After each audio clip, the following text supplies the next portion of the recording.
This is on therapeutics. There is a class of therapeutics that are called peptides that are really excellent for, among other things, delivering biological therapeutics into the cell. So there is a class of biological therapeutics that are important for diseases that are really devastating, like Duchenne muscular dystrophy, whose patients, have a life expectancy of under 30. And there is a therapy that can help with that, but it really struggles to hit the biological place where it needs to go inside the cell. It's a big therapeutic macromolecule that really struggles to be carried into the cell. So these cell-penetrating peptides can be attached to the therapeutics, be carried to help carry into the cell, right? And there are assays that can quantify how good a cell-penetrating peptide is. And this robot you see here is a automated synthesizer from a collaborator that gets to make peptides with it and systematically quantifies how good they are at delivering these biological payloads.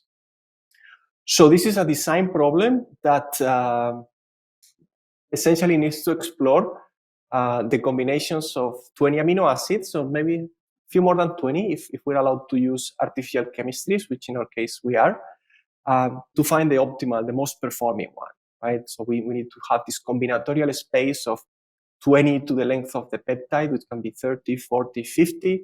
That's more than atoms on the Earth, and find the best one. So what we do for that is we train another class of representation learning algorithms.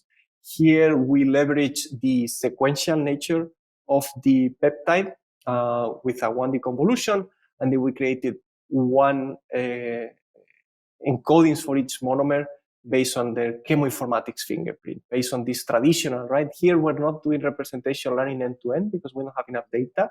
So we just use traditional representations for every monomer in the sequence, and then string together all these individual monomers into a sequence representation for the full peptide, and then apply 1D convolutions for that. So again, some architectural choices to do representation learning, and a whole class of models that we don't really know, what are the settings that make them work.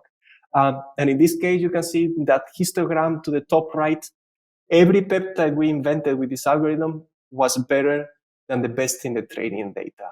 So this was a one-shot experiment. We didn't do active learning. We just did it once.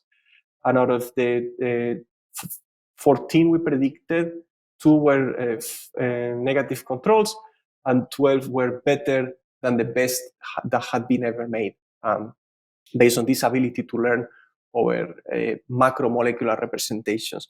And again, this was an example where it's a new class of models, a new class of tasks. We don't really know what we should do to fine-tune it. And you can see, again, the student at the beginning, they started, and this was as good as a random forest, so not very good.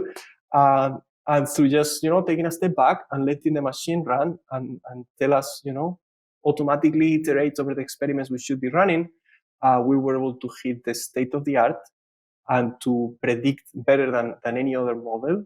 And you can see validate experimentally in the lab and in animals what the best therapeutic peptides could be for this.